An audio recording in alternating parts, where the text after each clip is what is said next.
Selamünaleyküm. Aleykümselam. Abi defolu mu bu? Ne? Defolu mu? O ne la? Üretim hatası. Aynen. Abi Allah kaza bela vermesin. Sağ ol kral.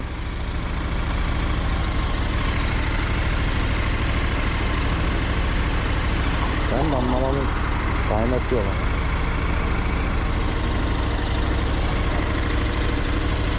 Değişik gidiyor ya kanka.